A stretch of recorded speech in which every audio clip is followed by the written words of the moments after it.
WTVJ 4 News welcomes you to Hurricane Andrew, As It Happened.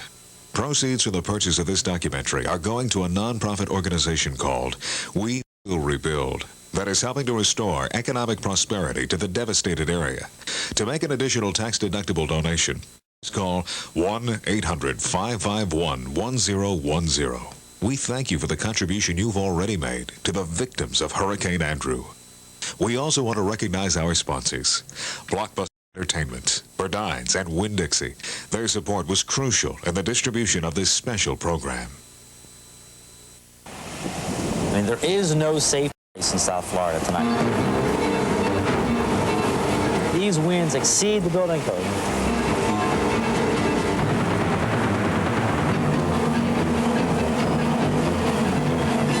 This is literally a painful experience. Sand is hitting us so hard that it feels like BB's hitting your skin. What we come out of our houses to tomorrow afternoon is going to be very frightening. I had no idea that this kind of power was possible. It's just, you hear about it, but once you experience it. The wind was whistling a death wish to us, the sound of death. Everybody needs to be where they're going to be at midnight tonight. Midnight, Monday, August 24th, 1992. That was when we first began to feel the effects of the hurricane that would change our lives forever. I'm Brian Norcross. This is what's become known as the bunker here at WTVJ. This is where we spent the fiercest hours of the storm, hours that were terrifying for all of us here in South Florida. Midnight is also the time that many of you began to lose power, and with it your ability to watch our coverage on television. In the next 2 hours, we're going to relive Hurricane Andrew as it happened. And we're going to begin on Tuesday, August 18th. At that time, we were tracking what was then just a tropical storm. As this comes along, close enough to that, it's going to get swept up in that flow and go that way. But so far, it's looking like it's going to stay south, and this system is going to move away as well. So this bears very close watching, especially late in the week. Let's go ahead and locate it for you so you can plot it. 19.2 north, about 59.5 west, 50-mile-an-hour winds, west-northwest at 21, and there you see the central pressure. It's reported now that it may be forming an eye. It was disorganized, becoming a little more organized, though. And the question is it a threat to us? It's only a threat in the sense that it's not that far from us, by the way these storms go. We are expecting the storm to start turning on a more westward track similar to this. If the storm continues on this path, and it is heading right down the pike of due west at this point, we expect that the storm is going to be in our neighborhood here by early in the day Monday. A hurricane watch is now in effect for South Florida. As you can see, it is almost 2 o'clock in the morning, and here at Varadero on Coral Way, every single one of the cashiers is busy. They've been busy all night. We're low enough for a couple days, 3 days at the most. And we strongly recommend that they follow the law and evacuate. It's for their own well-being. This is serious.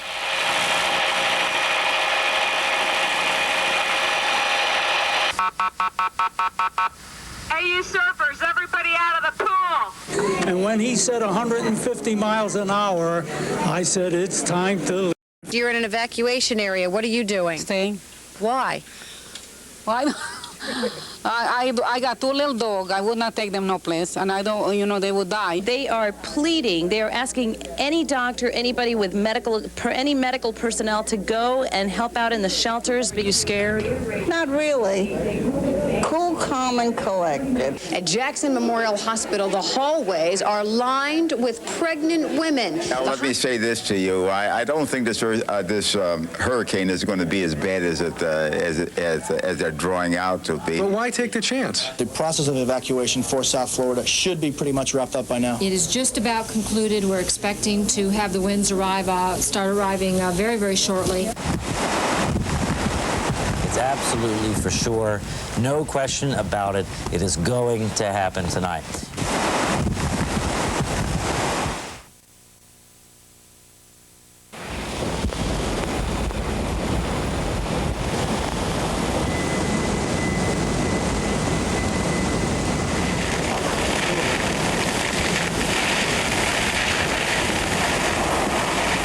this hour, the center of the hurricane is located about 40 miles due east of Miami. And it is a big hurricane. What do you think is going to happen to you when it starts blowing here really hard in a few hours? I'd say the wind's going to really blow friggin' hard. We've also been told now that they are experiencing heavy rains in the Fort Lauderdale area, so it appears now as we had anticipated. It's 11:59, and in fact, it's 12 o'clock straight up. Well, we hit that one pretty good, didn't we? We sure did. It's been about 90 minutes since the buses stopped rolling in Broward County, the buses that were taking evacuees from the coastal areas to the emergency shelters, and it was about 30 minutes ago that emergency coordinators suggested people stop driving. People should have been to those emergency shelters or wherever they were going about 30 minutes ago. It's not safe to be driving on these streets anymore. Standing on the beach strip in Fort Lauderdale, it's about 7 or 8 hours before we will feel the full strength of Hurricane Andrew, but already winds are 30, maybe gusting to 40 miles an hour. It is starting to rock and roll out here.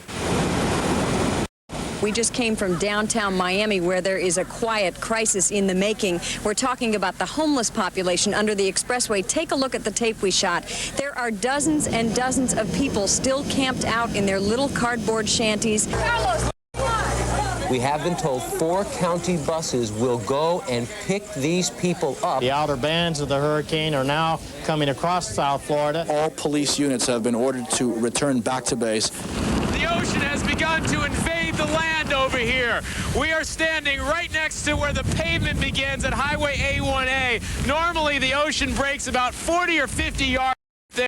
As you can see, we're getting pelted by the rain. The winds have picked up. I'm having to support myself on this palm tree over here. We're just starting the long period of about 12 to 16 hours where we're going to experience the thrust of this hurricane. All right, do you have any, you want to pin down where this eye is going to come ashore? Well, it looks more and more like maybe even South Dade County. The center will be very close into the Cutler Ridge area, for instance, maybe the Homestead area, but coming right across to South Dade County here. And Brian, I don't know if I can hear the wind. You can hear it. Let's listen to it for a second, because it's definitely an ominous sound. That's just the beginning.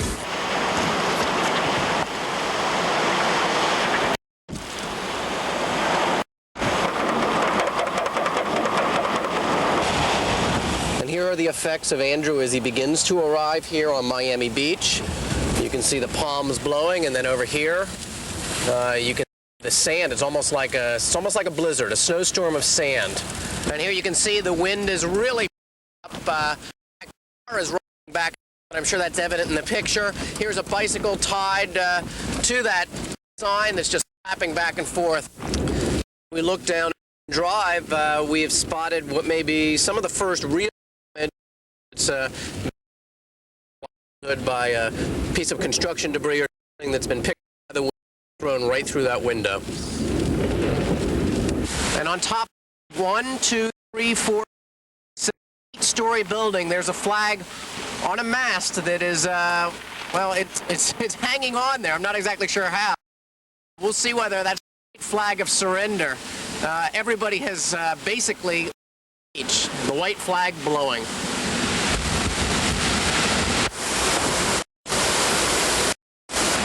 Like out there right now, and are you feeling a little concerned for your safety? Not really. It's an old building. Been through a lot of hurricanes.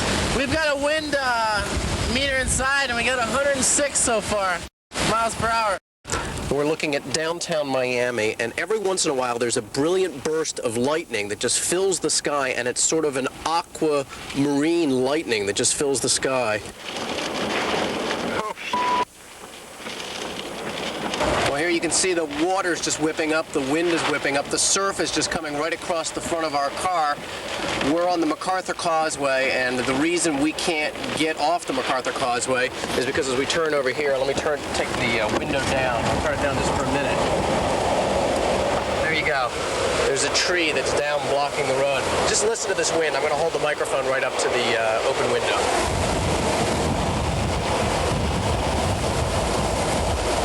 We're asking everybody to get into a position where they can be safe and not be moving about for because we're about 15 minutes away from supposedly the worst part of the storm. So we're asking everybody to kind of get a safe spot and hang loose. Let's go. best we can do, Brian. So let's try that. I don't care, drive. We may be into something here worse than what we thought. Just keep an eye on us, will you? Hurricane warning. I see you, man. Let us know what the deal is. This is a strange position to find myself in, but I'm laying on the floor of the car. My head's right up here on the seat. This is the reason I'm sort of sideways. We're underneath Metro Rail. The winds are gusting outside our car up to 165 miles per hour. The car is shaking as if there were 10 people on either fender bouncing it up and down. You can see the camera bouncing here. I've got myself in this position in case some debris were to fly through and maybe hit a window. At least my head will be out of the way. Photographer Steve Schneider on the other side there, you can't see, but he's in somewhat of the same position as me, other than the fact that he's somewhat taller than me. He's 6'5", so he can't get down quite as low. This is the one place, I guess, that if we have any sense of safety, it is here, simply because we are underneath the Metro Rail, right at one of the archways, and the car is just in between. So if anything does blow through here, hopefully it'll hit the cement stilts that are holding this up. Friends, it is going to happen now for Dade County. Now, once the storm goes even further inland, this intense part of the storm is going to go through Coral Gables, and it's going to go through Coconut Grove, and it's going to go inland into the Kendall area, and it's going to be very, very bad all the way west, as far west as this county goes. We have just been told that some people in Dade are beginning to lose power. Well, whatever dumb luck we had has ended here. The power just went out throughout all of this Hallandale area. And that means that...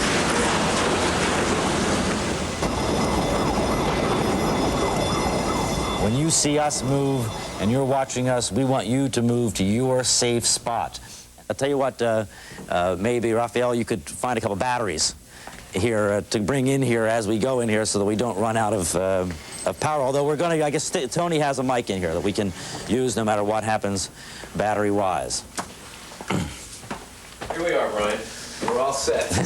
We're all set. I'll tell you what, this is the safest spot, without a doubt, here at the station. The absolutely most intense part of the storm right now is coming ashore at South Miami, Cocoa Plum area, the Gables Estates, Gables by the Sea, all that kind of area, just south of the University of Miami. Do not think that you are in any way safe if you have not hunkered down and got that mattress over you, friends. This is the time to do it. Get to that interior closet, get a mattress over your head, get your family in there, and just wait this thing out. In Kendall? Storm shutters have blown off, trees are down.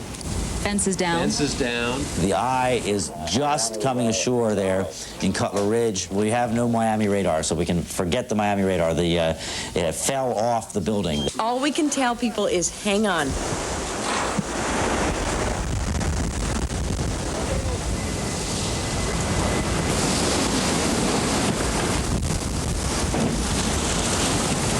Our producer is telling us that we have an NBC reporter. Is it Bruce Hall? Bruce, go ahead, please. All right, a couple things from the outside area of your building that you may not be aware of yet. You've lost a satellite dish out here. The fence that is around is now disappeared. What you're getting is a very hard driving rain that is coming in with gusts of wind. It is throwing a lot of debris and material around. To do this, I have to have another fella hold me here because the wind and the gust just about pick you up. And that is the way it is. I've been through a number of hurricanes in a career with going through these storms, and this is among the third or fourth worst that I've ever been in. That would compare with Camille, Hugo, and Frederick, which went into Mobile in the mid-70s. Bruce Hall, this is Brian Norcross. Can you hear me? Yes, I can. All right, let me tell you that we can tell you with assuredness that here in downtown Miami, we are not in the intense part of this hurricane. The intense part of this hurricane is 10 miles south of us. and covering the rest of Dade County to the south. Well, I don't know if you heard the report. We had Dr. Sheets on as they're trying to survive the storm at the Hurricane Center at this point. They had 152 mile-per-hour gusts, and here we're estimating we're experiencing something on the order of 80 to 90 mile-per-hour winds in downtown Miami. So that's the kind of difference we're talking about.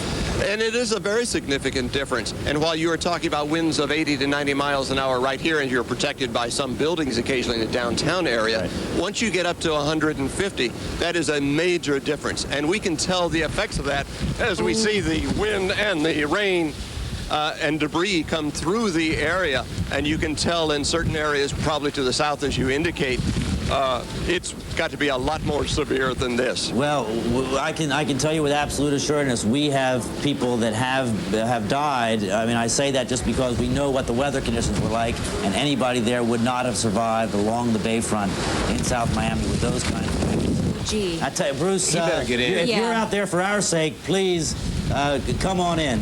You've made your point, and we certainly appreciate it, but we have no further need of your services out there. As Andrew's eye moved across South Dade between 4 and 6:30 that morning, windows shattered and roofs were torn off. Amazingly, even as their homes were coming down around them, people called in to be our eyes and ears and to find out if it would ever end. What are you experiencing out there, Ken? Well, Brian, we've had nothing but continual, relentless wind. We've had no lulls. We've had continuous wind. Right. I'm sure your power is out, right? Yeah, we're watching you on a battery-powered radio. Oh, so battery-powered television? Yes. All right. Obviously, your phone is very, very weak. Okay.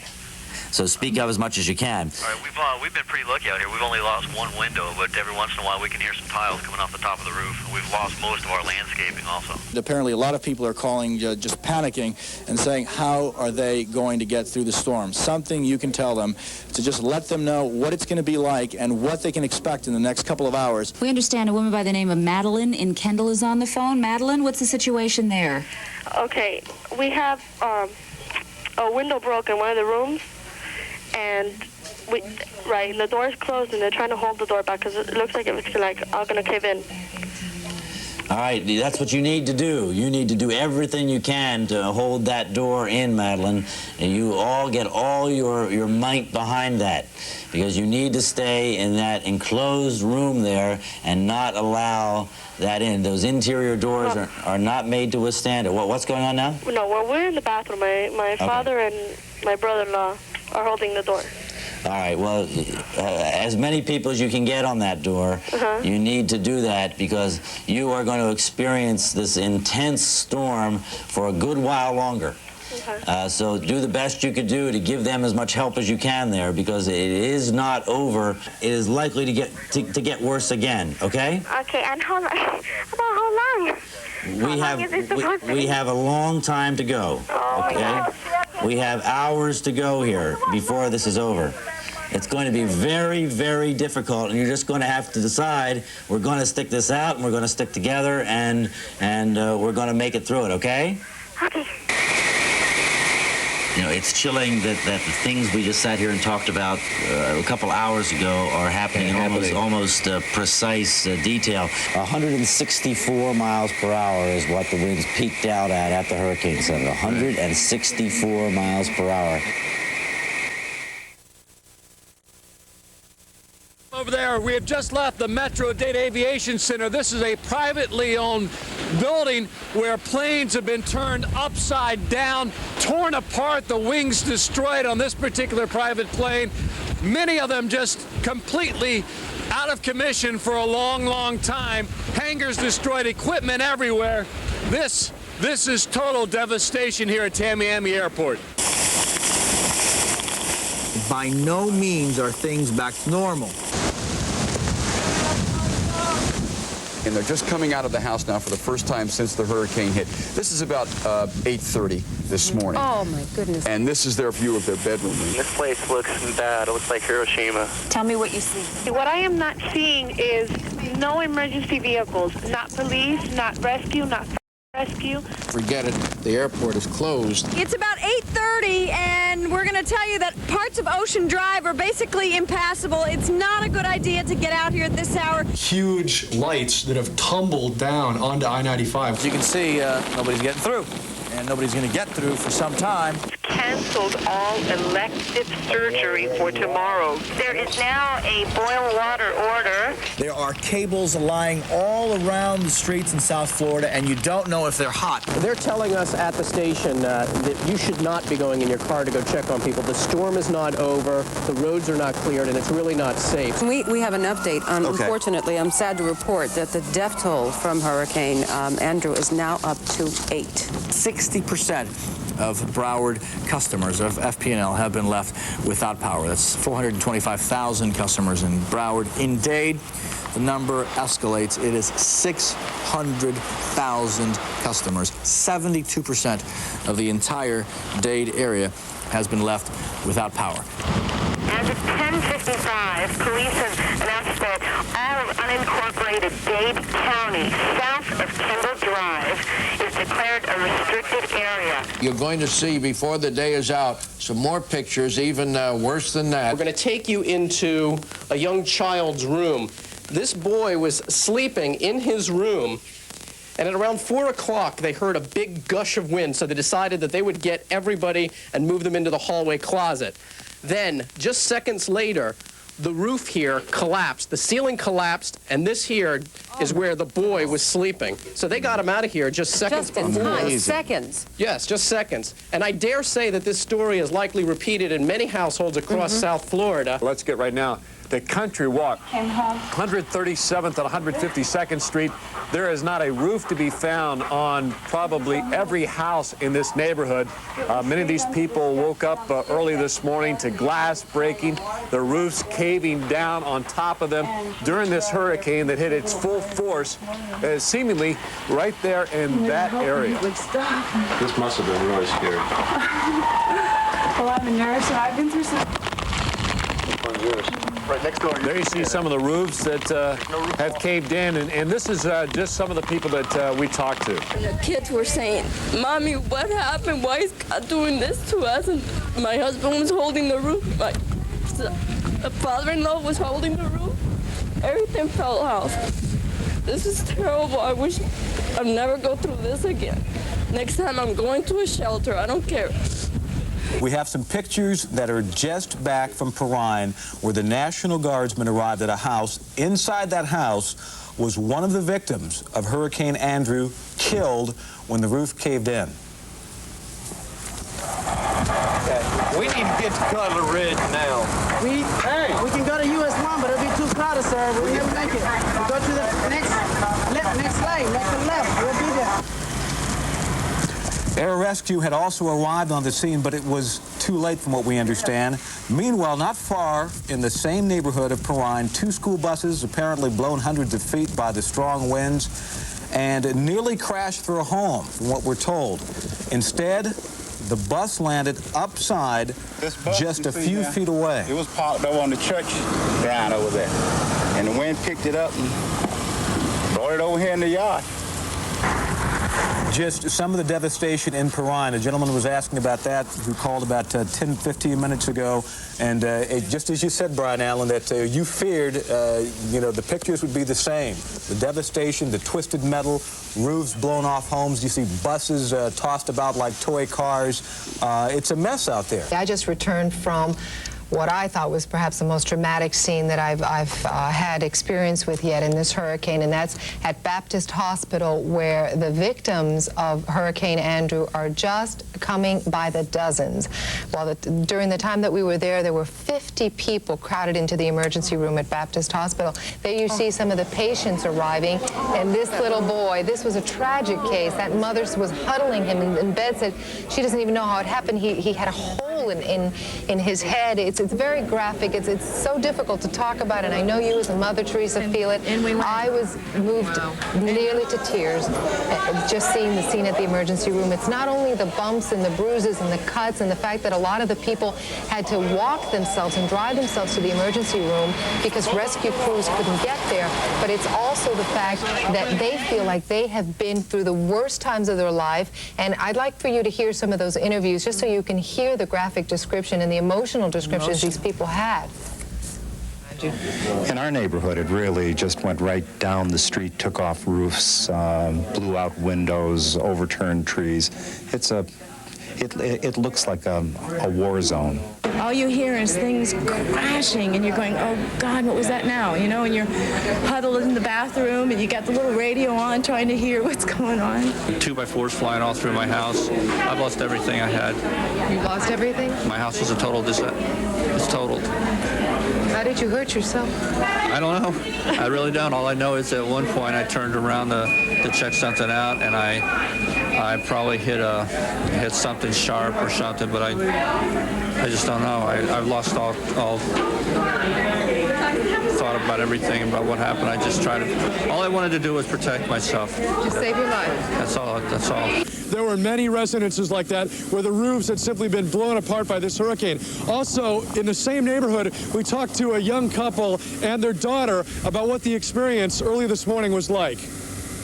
It was absolutely terrifying, especially when we heard like the tiles coming off the roof, and you know, so tempting to look outside and see, but of course we didn't. We had everything pretty well battened down. Where did you sleep? In the closet, and the fence flew down. Tell me what you were thinking last night. That our house was gonna break. And your house kind of did break. Yeah, kinda. But what was it like sleeping in the closet? What we do? We went what? Camping. Did you go camping? That's good. Camping in the closet. And when you were scared, what did we do? Hold hands. We sat in the closet and held hands. Well, they held hands and they went camping in the closet. I guess that's probably for a 4-year-old the best perspective for what a hurricane's like. Fortunately, she and her family did just fine, as did most of the folks in this neighborhood. A lot of damage, but very few injuries and no deaths in this neighborhood that we know of. Once we can get Sky 4 up in the air to really start to focus in, you're really going to be surprised by how much damage there really was. We understand right now we can perhaps get the first look at what's going on up in the air from Sky 4. Rob Pierce, are you with us right now? Yes, I am. We have Buddy McKay on board the helicopter with us. Also, Linda Shelley from, she's the head of the Emergency Operations Department. We're going to look to show you some of the devastation down here at the Dayland Trailer Park. You can talk with both Buddy McKay and Linda Shelley and ask them questions. Mr. McKay, I saw the wide shot, the wide view just before our photographer Rob Pierce zoomed in on some of the tops of some of these buildings. What is your initial reaction? When I saw that, I gasped. Well, we've been gasping also. This is incredible. It has just flattened this area. I had seen the other surrounding areas, and clearly there's been a lot of damage, but this can only be described as total devastation.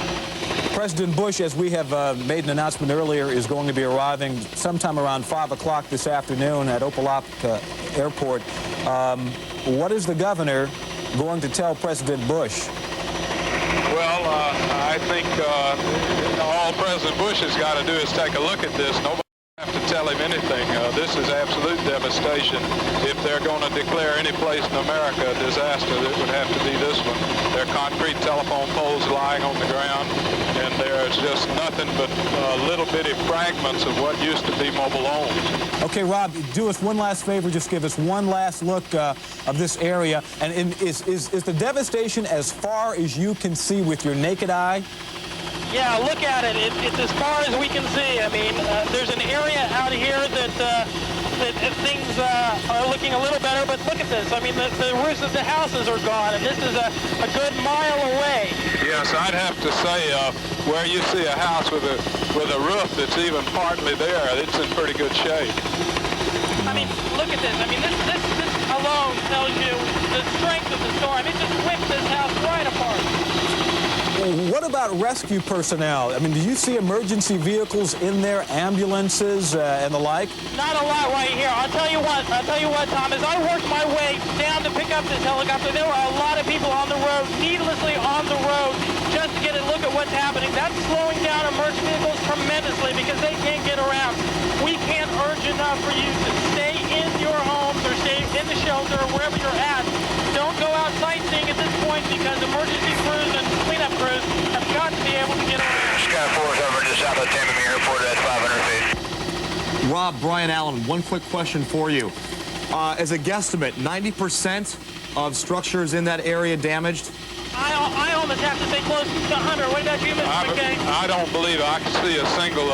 I don't see a single structure here that doesn't have major damage to it. As you can see, a lot of flooding over here. Look at the street. Right. What that is that's not heavy rain, and you can see the sand, see all the dirt up in there. You're absolutely right. That's the ocean that has come in there in this storm surge that came across. There you can see the incredible damage. How many feet would you estimate at this point by looking at some of this? Well, as far as the it seems to me that we have evidently didn't have quite as large a surge over the whole breadth of Brian, look at the this. Look at front. this. A boat in the pool. Ooh. Well, there's a classic shot. Photographer Rob Pierce is in Sky 4 over Miami Beach. I understand they're getting ready to open the MacArthur Causeway, and folks are heading back. And boy, look at that. Wow. Teresa, look at this. Certainly a huge traffic jam. Ooh. As we work our way around and swing around, I can't show you all the way over to the beach, rather over to Miami, but there is a significant traffic jam here on Watson Island, the MacArthur Causeway. People obviously trying to get back. Needless to say, if you can avoid coming into this mess right now, do it. Let me pan over here and show you this other side here. You can see how literally backed up it is on all the bridges, including the Julia Tunnel, which we flew over just a couple minutes ago. Now we're at Homestead Air Force Base. That's right. What used to be Homestead Air Force Base, I'm afraid. Look at this. We're going to work our way around here, and you're going to see some planes here that obviously felt the brunt of it. There's every building here looks to have sustained major damage here, and as we work our way around here, you can see that looks like that was a hangar. Yep. For the fighter jets there. 200 units, we were told last night, were destroyed. Housing units were destroyed at Homestead Air Force Base. I think so. That's what we saw just a moment ago. We're being told that's an F-16, Brian. An F-16? Mm-hmm. Brian, it's like someone dropped a bomb on this area. I just can't even conceive it yet. And this building has just been blown flat. Look at that. Oh, my God. Do you know what that building was? Any idea what that building was? It's hard to say. It looks like maybe some type of warehouse structure, large panels, not much. There's some cranes down there. See the cranes? Yeah. Yes. We're right across from Toys R Us. Exactly. Actually, this is the Toys R Us store, and you can see it's pretty hit too. I believe this is a Home Depot of all things.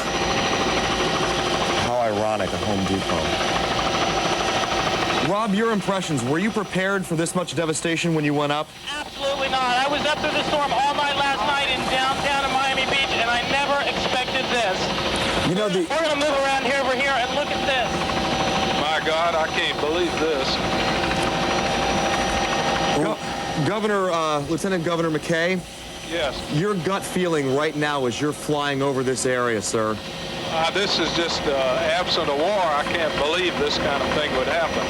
People have got to see this and realize the tremendous danger of a hurricane of this magnitude.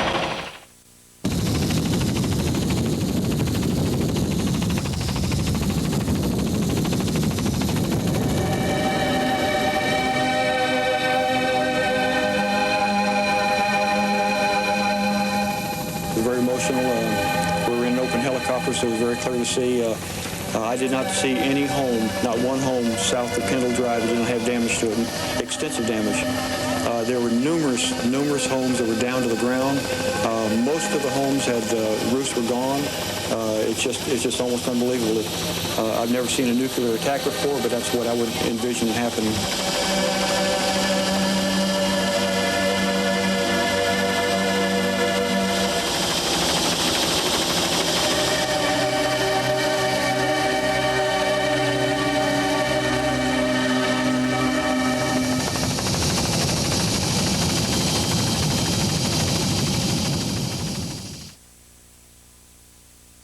Okay, we've got some video now of Hallandale Beach. We can show you some of the damage there. This is driving down Hallandale Beach. Again, it's the same scenario. The trees down, the street signs down, rain again, traffic lights down, some electrical wires. They don't look like they're down. They look like they could be coming down if something fell against them right there. It's about 14th Avenue Northwest, if I saw the sign correctly there. And just some of the damage on the canopies around some of the buildings have been ripped out. Some of the phones have been actually dented around. And some of the stop signs are down on the street, and some of the fish are down on the streets as well. So I think that was more likely from storm surge from anything else. I'd like to have, if we have any more photographers going out like that and they find a fish or something like that, if we could try to get a relationship shot to at least show from the edge of the water as to where they find it. Yeah, that's because we're still waiting for some storm surge information. So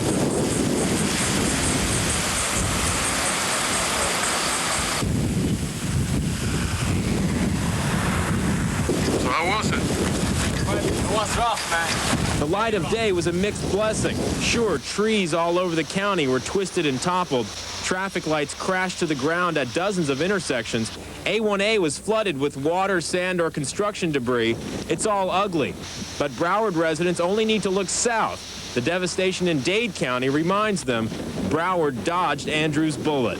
We're outside Miami Carroll City Senior High School, where we spent the night inside this shelter. There are still about 2,000 people inside. We wanted to show you what's happened outside. Take a look at this tree. You were speaking of trees that had been uprooted through the night. This is a huge tree. Whoa. I'm told it's a ficus, but I'm not absolutely sure. But it may or may not be salvageable. This is one of the trees we observed from a loading dock just here on the end of the school building through the night. We were able to watch some of the activity from inside. Believe me, it was a dramatic scene even after dark. But looking at it now, we had no idea the scope of the damage. Again, this is just one tree. We're not talking about residences or losses of life just yet in Carroll City.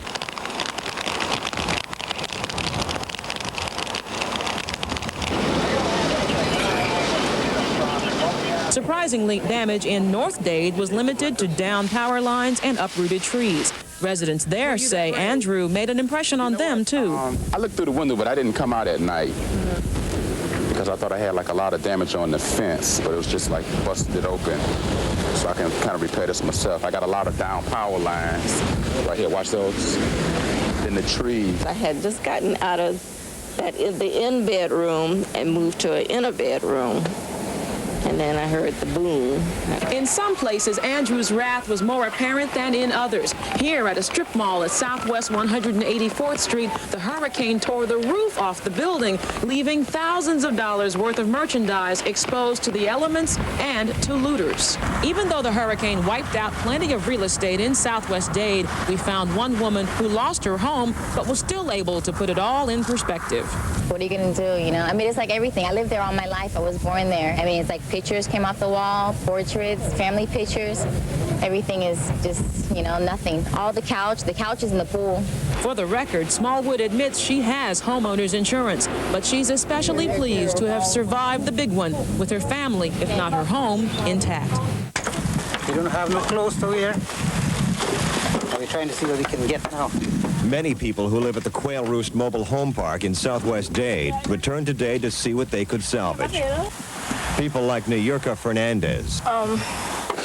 I just wanted to know what's going to happen to the people that don't have anything, that now they're like practically on the streets. Even though a lot of people have been left wondering that, in the wake of Hurricane Andrew, there is no easy answer. We got each other. We got our lives. We got the Lord. So much to be thankful for. You know, there's people that lost their lives during this. This house is on 197th Avenue, just west of Chrome Avenue. Let me tell you what happened here this morning. When the storm hit at about 5 o'clock, there were a dozen people huddled in that home. The home started to come apart. So for some reason, the people thought they'd be safer if they all ran to a utility trailer. All 12 people huddled in that utility trailer till the winds of Hurricane Andrew picked it up and turned it end over end. As a result of that, 6 people were injured, all kids aged 8 to 16, and 2 men were killed. Besides the toll in human lives, this storm also took its toll on pets and livestock. We saw some horses roaming free, some stuck in the mud, some that didn't make it. This is one of the westernmost sections of Dade County. This overturned truck here is testament to the strength, the ferocity of Hurricane Andrew. Here's another overturned truck here. Behind me are the fields where migrant workers in this area pick beans and strawberries. We've seen a lot of migrant workers who are homeless, who are wandering around. They don't know where to go. Now, in town, they lost power lines, they lost roofs, but out here, they lost entire buildings. Well, it sounded like a freight train coming through here. And in more cases than not, what used to be a building is now a heap of metal and wood. We just had to scuttle into a hole and just grab a hold of the kids. I was even going to tie them down. We didn't even have a chance to tie them down. I'm a skydiver, and I know what it is to do 200 standing on my head. And the winds that were whistling through his house when the back room blew out at 4:30, 5 o'clock this morning, I figured we had 150 miles an hour wind blowing through the house. It will take a while, but the people who own and work the farms and ranches in this area will start over, and they'll never forget the hurricane of '92. It actually just bent the metal bars in from the force of the wind. You know, it just actually bent the metal bar, twisted it like it was a piece of plastic. That's where one of the lights was. It like sucked up through.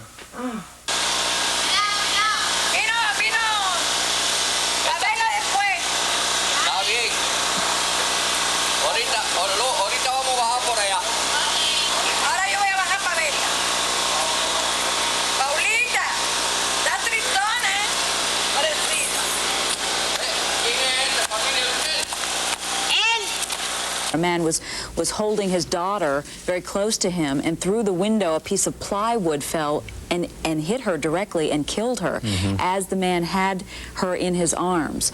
It would be terrible if some people had decided not to leave, because I don't see how they could have survived this. It's terrible.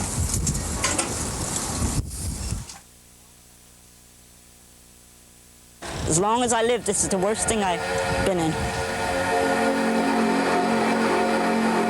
You know, it hurts. You work for a good house and everything. One day, you don't have nothing.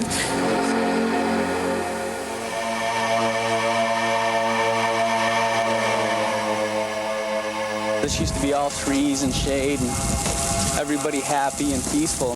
It's like a bomb hit here or something.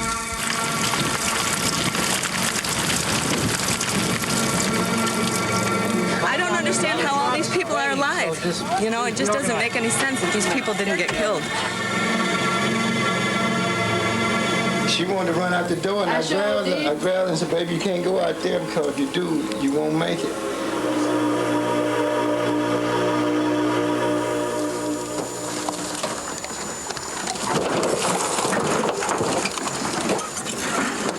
In my wildest nightmares, I'd never imagined something like this happening. We decided to get up the courage to open the door, and I opened it. And I pushed it a little bit, but the power from the wind was so strong. And I looked up, and all I saw was the sky.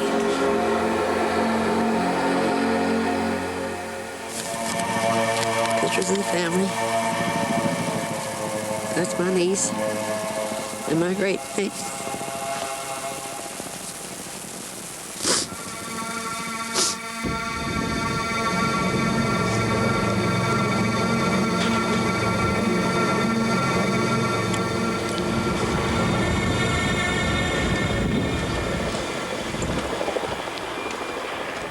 When the storm got bad, about 4 o'clock, I noticed that the doors, the glass doors, began bending about 3 inches. So I went to the adjoining bathroom, which connects these 2 bedrooms, and opened the door and got in there. Then the wind evidently broke the door. Of course, other glasses were breaking, and I leaned against the door to try to hold the door shut during this wind, tremendous wind. Then I noticed water coming under the door, so I leaned over and took a taste of what I did was took a taste of the water, realized it was the ocean coming in, and I said, hollered to April, we better evacuate this room. So I opened the adjoining door between our bedrooms. By this time, in that short time, the water rose to about 2.5 feet.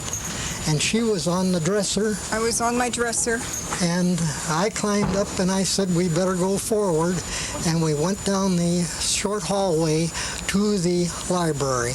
The wind was so violent and so noisy. Some people have described it like a DC-7 landing, but it was horrendously noisy. But the walls were going in. The walls went in next to by the fireplace, disintegrated. They say that the closets are the safest place in your house. Forget it in this one. They blew in. All of this as you were moving through the house? Mm-hmm. Yes. And by that time, the water was over 4 feet and climbing rapidly, so I went over to the windows, start breaking out the windows right there to give us some possibility of escape. But the water was coming in and rushing out so fast that doing anything was impossible, and it got to be 6 foot deep, which is a half a foot over my head, but I was climbing on rubble to stand up, and she was on the I've started out on furniture that was floating and trying to keep the furniture away. Elliot had grabbed a life ring that he had in his bathroom for his sailboat, and I had taken a vest off of my dinghy and decided during the storm I'd better get dressed, and I'd better put the vest on. So the vest held me up, and so I didn't want to leave him right away, needless to say. And one of the things that's very strange is you watch all your furniture going past the window. Outside? Outside over here, you saw it washing past? Washing past. How did you feel when you emerged from this house and you saw this scene around you and knew you'd survived? We are alive. Where were you when the roof blew off?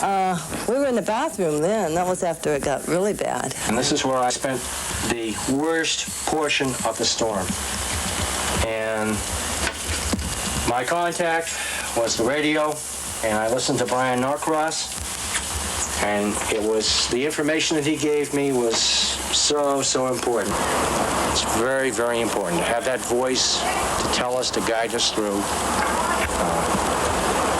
It's a very frightening experience, but to be able to know that what's coming, to know, is so important. And that's what brought me through. It was like I was not alone. I had a voice in the wilderness. And when you said you guys were leaving the studio, we moved right along with you out of our bedrooms into the hallway. And the most frightening experience of my entire life. I mean, we were praying out loud that we would be alive the next morning. We were hunkered down in the kitchen area back here, trying to wait for the storm to go by, and the front part of it came by and off went the roof. So we whisked out of there and went to the back bedroom, and fortunately the roof stayed on back there. We went with the mattress overhead and a chest of drawers against the door and held it that way, and that's the way we set the storm out. And we were under debris for 6 hours. So you were actually buried in your house? We were buried under the litter. We could hear a house just being totally destroyed, everything in it flying around, winds going, and I was like, God, just please don't let us die in here, you know? And you didn't? No, we didn't. We made it. Thank God we made it.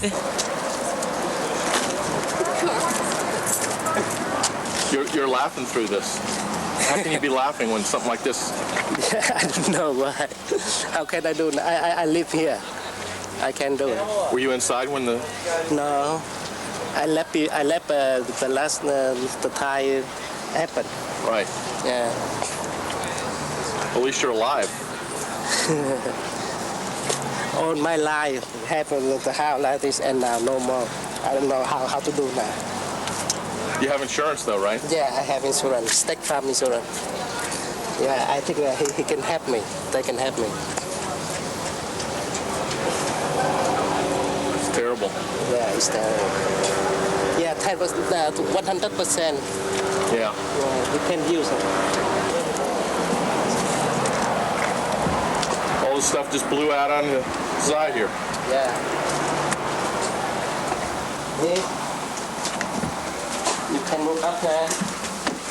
Yeah, easy, okay? Yeah.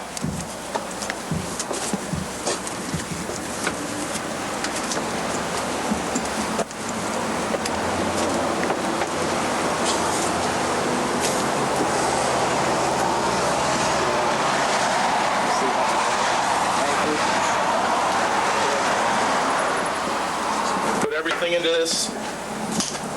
All your life savings, right? Yeah, all my life savings. Put everything, every money in the house. everything. Like everything broken. You want to see where we were when all this happened? Yeah, I sure would. Well, about 3 o'clock, my daughter and I heard the front doors flash open. So we came down here and tried to shut them back. And as we were holding the doors, these two side windows burst in. And we went into, there's a closet down here. Yeah. Watch over your head. This used to be a nice house. My 3 children and I, we stayed in this closet here underneath the stairs. That was our refuge.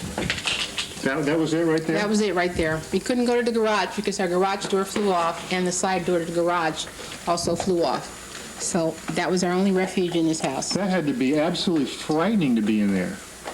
That was beyond frightening. That was a supernatural experience that scared us beyond explanation. The upstairs is demolished. We can't even get upstairs. I can't get out because my car keys are lost someplace upstairs, and you can't navigate through to go look for anything. How about your kids? My kids? You talking to them? They're petrified. They prayed a lot. They're petrified right now. They're really not talking because they don't really know what we're going to do. Just waiting for Mommy to come up with some solutions, which she doesn't have right now. This is it.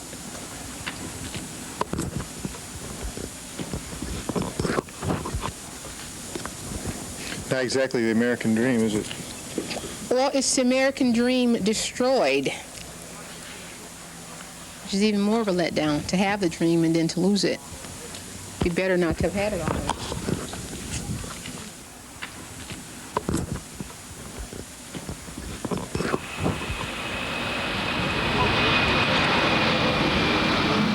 Now, Air Force One is now landing at Opa-locka Airport. President Bush took time out from his re-election campaign in Connecticut to fly to South Florida to personally see the damage caused by Hurricane Andrew. The president arrived aboard Air Force One at Opa-locka Airport and climbed to a Jeep Cherokee at the airport. They just arrived here at the Cutler Ridge Mall. He should be getting out of his car right now, coming up shortly here. You can see the motorcade just pulled in. Obviously, he wants to tour this area and get a look at what's going on. He was accompanied by U.S. Senator Connie Mack and the chief of the Federal Emergency Housing Administration.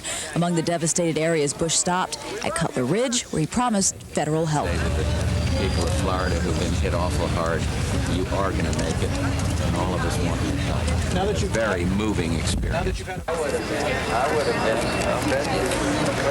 been damaged or destroyed businesses, and we've seen tons of those on the way down, are eligible for loans from the SBA, the Small Business Administration, and flood assurance may be available. And I am ready, if necessary, to move in units of the U.S. Armed Forces to provide any emergency services. The governor has the National Guard out. He's expressed full confidence in them. As that day turned into night, many South Floridians faced the darkness exhausted and full of uncertainty. No food, no water, and no place to go. For others, shock had turned to fear. Fear that the few possessions that Andrew had spared would be stolen by looters.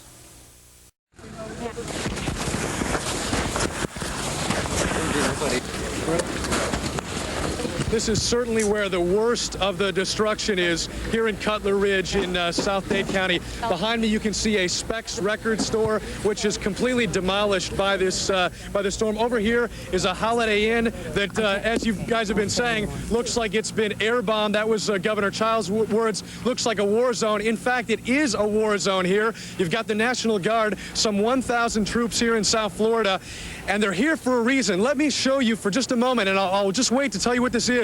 It's a confrontation between a suspected looter and the National Guard. Stop fighting. Stay down, man. Take the gun. Get the gun out of here. Get the gun away. Stay down. Hey, hey, hey.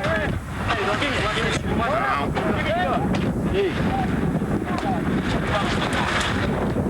What you're seeing here in South Florida, this particular stretch of Cutler Ridge, is people looting stores left and right, taking every advantage they can of this horrible destruction. It's chaos. It's complete devastation. It's people in distress, looters, They assault our vehicles. They assault the police vehicles. They call us out to assist. Some families are in desperate need, but then we get there, we interrupt the scene, and it's just mass chaos. It's devastating. No, come here. What are you doing? Hey, it's everybody over there. Yeah? Everybody's looting, man. Why are you looting?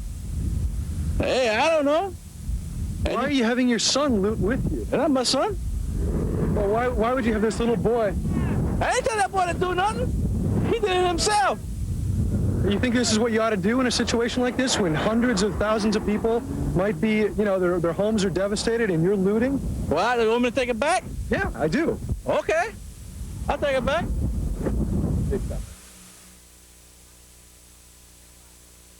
A curfew is hereby immediately in effect to last until rescinded by further order from 7 p.m. to 7 a.m. for the entire area of Dade County, Florida. The curfew goes into effect. What are your orders?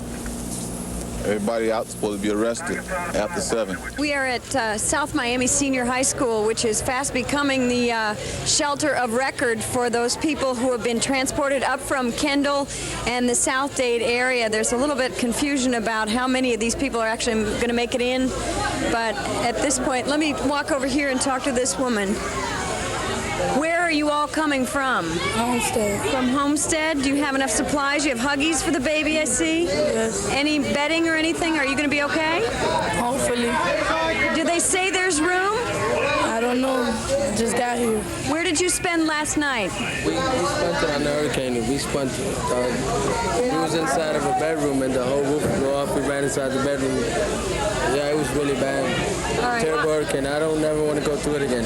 Let's see if we can skirt through here, but they are trying to get all of these people registered at this shelter. They need to have a record of who is coming in and where they are coming from, and hopefully the supplies will hold in this shelter. Where are you from? Homestead. From Homestead? Are you okay? ¿Todo está bien? No. La casa? No casa. No home? No home. No home. My daughter. What happened to the house? It collapsed. The whole roof came down, everything came out. Were you guys inside at the time? No, we were at the shelter at the time. Okay, and then they moved you into this shelter tonight? No, we were here since yesterday already. Okay. You have enough supplies and bedding and all that? Yeah, pretty much. We got everything. All right, hang in there. The last of the buses has arrived at South Miami Senior High. We are told this place can accommodate 2,000 people, but I just spoke to the principal of the high school, and she says they don't have the supplies to accommodate that many people, and I'm still watching them come through the door. I think a lot of people are just going to kind of have to camp and call it a night here because there just simply is not enough some of the supplies to go around. So that's the situation from here. The sun sets on this day. I'm sure it's a day that not many people are going to forget that went through it.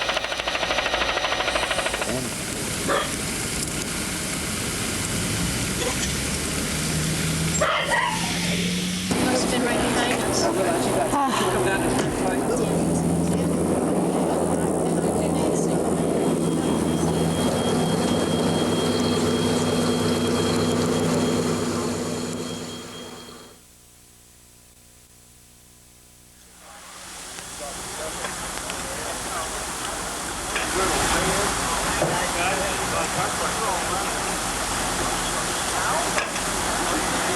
Good morning, everyone, and welcome back to Channel 4 News. The day after Hurricane Andrew strikes. They did some search and rescue last night. I understand they went to a nursing home and they recovered some folks there and made sure that recovered them alive. Well, we understand there were a couple of fatalities there. Well, you don't know. It's hard to know here because there is no lines of communication. So how do you check on somebody in areas out here that we can't get into yet because of the flooding? The trees are down, the lines are down.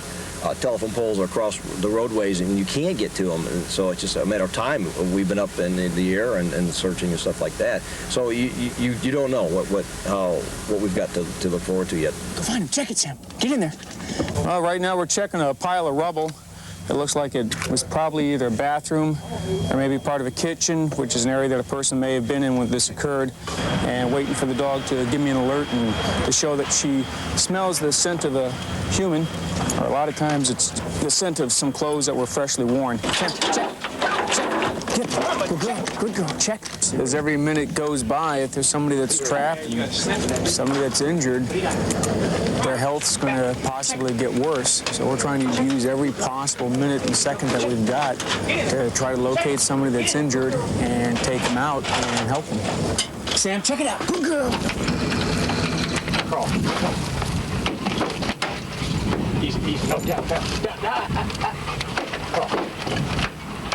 12 confirmed deaths now just reported here at the Emergency Operations Center through Metro-Dade Police. 12 people dead now as a result of Hurricane Andrew.